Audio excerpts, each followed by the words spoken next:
Hello मेरो नाम मन्जु आज म केही फङ्सनल वर्कआउटहरू देखाउन गइरहेको छु यस भिडियोबाट अनि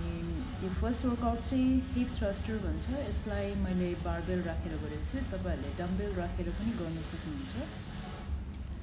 सो यसमा एउटा बेन्च राखेर लाई डाउन गर्दा पनि हुन्छ अनि बेन्च राखेर लाई डाउन गरेपछि मेक श्योर टेबल टप पोजिसनमा जानुपर्ने हुन्छ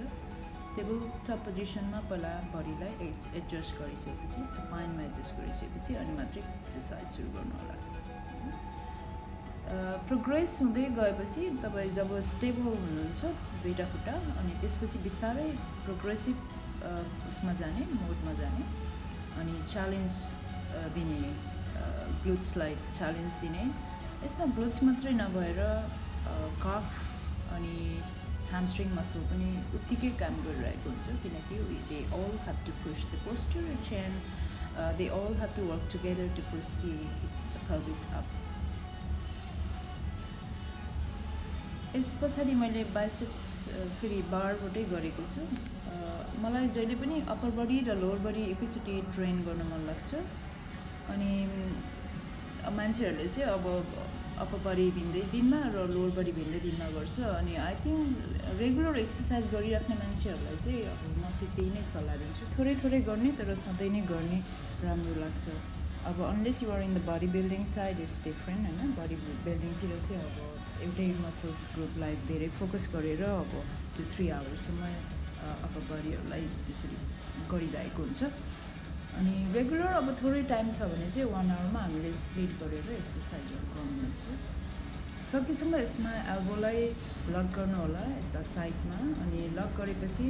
तल जाँदा एकदम बिस्तारै लाने अनि माथि जाँदा अलिकति फास्ट लाने बारबेललाई टोटली तल डाउन नितिर नराखिकन हल्का अलिकति मात्रै तल राखेर माथि लगिहाल्नुपर्छ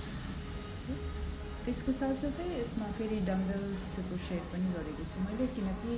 बारमा बाइसेप्स गर्नु र डम्बेलमा गर्नु डिफ्रेन्ट हुन्छ किनकि हाम्रो जहिले पनि हाम्रो दुईपट्टिको बडीहरू जहिले पनि डिफ्रेन्ट हुन्छ स्ट्रेन्थ अनि त्यही भएर हामीले चाहिँ सिङ्गल वेट लिएर पनि गर्नुपर्ने हुन्छ अनि अल्सो बाइसेप्समा धेरै like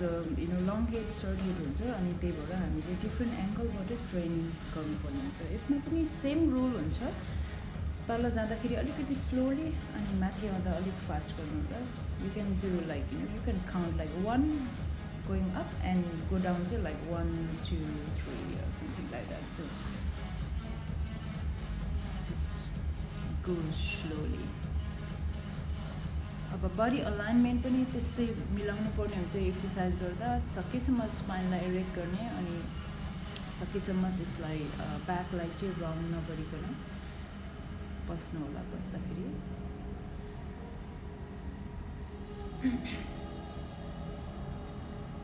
This few exercise already gives sweat हामीले कार्डियो गर्नैपर्छ भन्ने छैन किनकि हामीले त्यसैबाट यस्तै स्ट्रेङ्थ ट्रेनिङहरूबाट नै हार्ट रेटलाई अप गर्न पनि सकिन्छ ट्राइसेप्सको लागि फेरि ट्राइसेप पुल हो यो पछाडि डम्बेललाई अब तपाईँले कति वेट उचाल्न सक्नुहुन्छ सिङ्गल गर्दाखेरि नै हुन्छ डबल गर्दा नै हुन्छ एल्बोलाई सकेसम्म एकदम भित्रै राख्नु राम्रो हुन्छ मैले अलिकति ओपन गरेको छु I was just feeling a little bit discomfort with the one dumbbell, so just opening a little bit, but try to stabilize your elbow. अर्को एक्सर्साइज मैले barbell close grip shoulder press गर्न लाग्दैछु जुन चाहिँ ट्राइसेपमा अलिकति focus हुन्छ tricep भनेको नै यस्तो मसल्स हो जुन चाहिँ अब हाम्रो आर्मको पछाडि हुन्छ अनि यो चाहिँ मसल हाम्रो सोल्डर र एल्बो जोइन्टलाई क्रस गरेको हुन्छ त्यसैले एकदमै इम्पोर्टेन्ट मसल हो अनि स्ट्रङ मसल्स पनि हो त्यही भएर हामीले जुनै पनि ट्रेनिङ गर्दा सकेसम्म ट्राइसेपलाई चाहिँ मिस नगर्ने नै गर्नुपर्छ किनभने यदि हाम्रो ट्राइसेप्स मसल्सहरू यदि स्ट्रङ छ भने हाम्रो सोल्डर प्रेस पनि स्ट्रङ भएर जान्छ अनि पर्फर्मेन्स राम्रो हुन्छ अनि यसले हाम्रो स्टेबलाइजरहरू डेल्टोइड ट्रापेजिस मसलहरूलाई पनि धेरै नै साथ दिन्छ फेरि I go back to biceps again है अलिकति फटिग बनाउनु मन लाग्यो किनभने I was doing exercise earlier different part of the body so मैले अलिकति बाइसेप्समा फोकस गरिरहेको छु आज डिपेन्ड हुन्छ वेट कति लिनु भइरहेको हुन्छ तपाईँले हेभी वेट बोकेछ भने लाइक 5 to 8 reps गरेर 5 सेट गर्दा पनि हुन्छ अनि you have to take the break in between यो ओभरहेड ट्राइसेप एक्सटेन्सन एक्सर्साइजमा हामीले ध्यान दिने कुरा एल्बोलाई हामीले 90 डिग्री पोजिसनमा elbow facing towards the ceiling अनि फुल रेन्जमा डम्बेललाई ड्रप डाउन गरेर फुल अप गर्नुपर्ने हुन्छ फुल्ली एक्सटेन्सन अफ यो आर्म यसमा हामीले अघि सोल्डर गर्दाखेरि जसरी हामीले ट्राइसेपलाई एउटा स्ट्रङ मसल बनिरहेको थियो त्यस्तै ट्राइसेप एक्सटेन्सन गर्दा पनि हाम्रो चेस्ट र सोल्डर चाहिँ स्टेबलाइजर हो त्यही भएर हामीले यिनीहरूलाई पहिल्यै ट्रेन गर्नुपर्ने हुन्छ र स्ट्रङ बनाउनु पर्ने हुन्छ ताकि हाम्रो ट्राइसेप एक्सटेन्सन वर्कआउट चाहिँ एकदमै इफेक्टिभ अनि सबै 3 हेड्स अफ ट्राइसेप मसलहरू चाहिँ एकदम मजाले काम गरिरहेको हुन्छ अब हल्का अलिकति ग्लुट्स र ह्यामस्ट्रिङलाई फोकस गरेर डेडलिफ्ट मैले यसमा एकदमै कम वेट लिएछु इट्स 5 किलो इट्स साइड है यो अब डेडलिफ्ट गरिराख्ने मान्छेलाई यो नथिङ हो तर धेरै एक्सर्साइजहरू मैले टोटल बडी एक्सर्साइज गरिरहेको हुनाले मैले वेट चाहिँ कम राखेर सकेसम्म सबैतिरको एक्सर्साइज गरिरहेको छु different groups of the muscle working together today hips अनि hamstring quadricep calf and everything यो एक्सर्साइजहरू बेसिकली चाहिँ अब बडी टोनको लागि हो अनि लाइक फ्याट लसको लागि मैले गराउने एक्सर्साइजहरू चाहिँ कस्तो हुन्छ भने त्यस्तो धेरै हाई इन्टेन्सिटी पनि हुँदैन एकदम लो इन्टेन्सिटी हुँदैन मैले एकदम मिक्समा म्याच गरेर बनाइरहेको हुन्छु एभ्रिडेको प्रोग्रामहरू मेरो डिफ्रेन्ट हुन्छ कहिले मेरो प्रोग्राममा स्ट्रेचिङ हुन्छ कहिले कोर स्ट्रेन्थ हुन्छ कहिले हिप स्ट्रेन्थ हुन्छ अनि functional training body pump body conditioning everything so every day I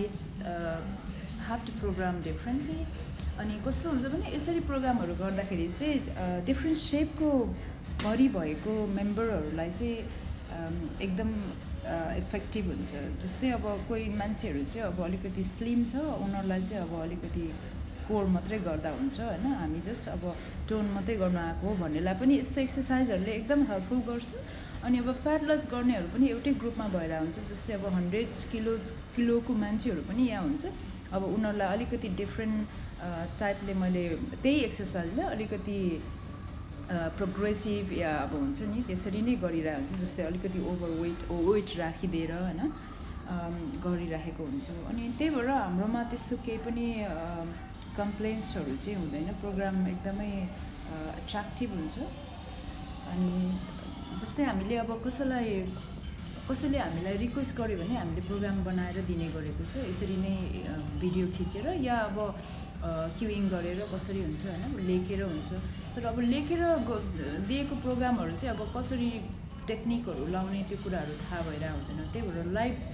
हामीले भिडियो खिचेर सकेसम्म अब स्लो मोसनहरूमा खिचेर पठाइरहेको हुन्छ अब हामीसँग पहिल्यै गरिसकेको मेम्बरहरूलाई चाहिँ सजिलो हुन्छ किनकि हाम्रो क्युइङहरू उनीहरूले बुझ्छ अनि हामीले जसरी गरेर हुन्छ उनीहरूलाई त्यो पोस्चरहरू सबै थाहा हुन्छ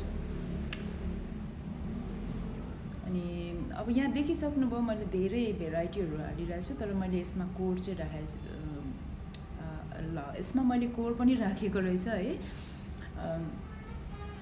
यो सिटिङ अलिकति अनस्टेबल बनाएको मैले बेन्चमा बसेर यसलाई म्याटमा बसेर गर्दा नि हुन्छ यो हातहरूलाई जति हामीले खुला छोड्यो त्यति च्यालेन्जिङ भएर जान्छ जस्तै हामीले सुतेर पनि खुट्टाको एक्सर्साइज जब सुरु हुन्छ तब हाम्रो कोर एक्टिभेसन सुरु हुन्छ अनि एउटा गल्ती चाहिँ यहाँ के हुन्छ भने जब हामीले कोर एक्सर्साइज गर्न थाल्छ कोरतिर प्रेसर नदिकन घाँटीतिर दिने गरेको धेरै नै देखिन्छ स्पेसली बिगिनर्सहरूमा यो फर्स्टमै देखिने नै अब यही नै हो त्यही भएर हामीले कोर इन्गेज कसरी गर्ने होइन कोर एक्सर्साइज गर्दाखेरि या कुनै पनि एक्सर्साइज फङ्सनल ट्रेनिङहरू गर्दाखेरि हामीले ब्रिदिङ टेक्निकलाई कसरी फलो गर्ने this is so important lot of things work together होइन एउटा कुनै पनि एक्सर्साइज सिम्पल एक्सर्साइज एउटा प्लाङ्क भनेको एउटा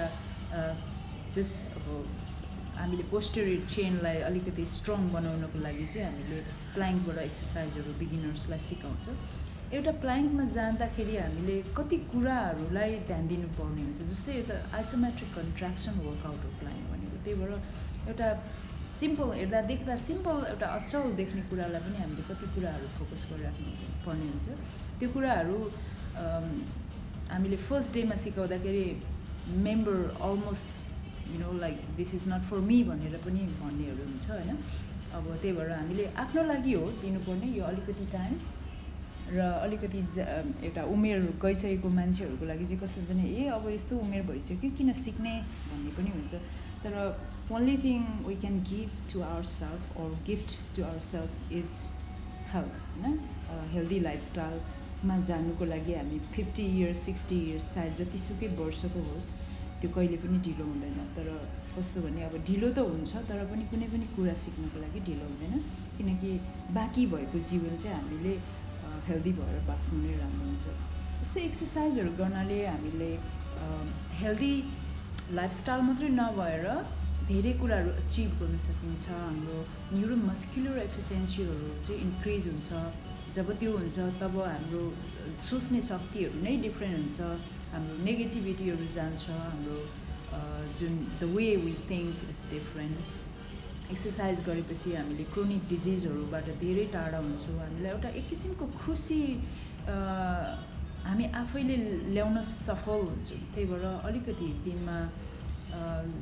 10 मिनट 15 मिनटलाई इन्क्रिज गर्दै होइन ग्रेजुअली इन्क्रिज गर्दै हामीले 1 आवर 90 मिनटसम्म डेली आफ्नो लागि टाइम दियो भने त्यो कुराले आफूलाई पनि खुसी गर्छ, किनकि हामीले अरू कुनै कुरामा टाइम इन्भेस्ट गर्यो अनि त्यो कुराबाट हामीलाई फाइदा भएन भने हाम्रो ह्युमन नेचरै कस्तो हुन्छ भने यस्तो मैले टाइम दिएँ तर मलाई केही पनि फाइदा भएन भने एउटा अनह्याप्पिनेस हुन्छ। त्यही भएर हामीले आफूले आफैलाई दिँदाखेरि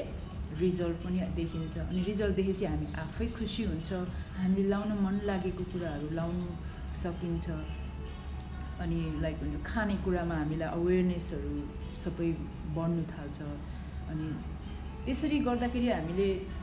एउटा जङ्क फुडहरूदेखि लिएर हरेक यो न हाम्रो अनहेल्दी कुराहरूलाई अभोइड मात्रै गर्ने होइन, हामीले कस्तो भने हाम्रो सेभिङ्स पनि डिफ्रेन्ट भएर जान्छ, डिफ्रेन्ट लेभलमा भएर जान्छ। अनि हाम्रो टाइम पनि जस्तै हामी अब कुनै पनि जङ्क फुड हामी एकदम मनदेखि सिक भएर बसिरहेछ भने हामी अब त्यो खाना खानुको लागि अब 2-3 आवर्सै हाम्रो ल्याप्स हुन्छ होइन। अब त्यही कुरालाई हामीले क्विक घरमा बनाएर खायो भने चाँडै पनि हुन्छ। अनि कस्तो भने अब हामीले कुनै पनि हेल्दी कुराहरू खाँदाखेरि हामीले धेरै कुक गर्नु राम्रो हुँदैन, धेरै डिप फ्राइडहरू गर्नु राम्रो हुँदैन। जस्तै अब मासु त अफकोर्स डिप फ्राइड गर्नुपर्ने नै हुन्छ, तर अब जस्तै अब भेजिटेबलहरू छ,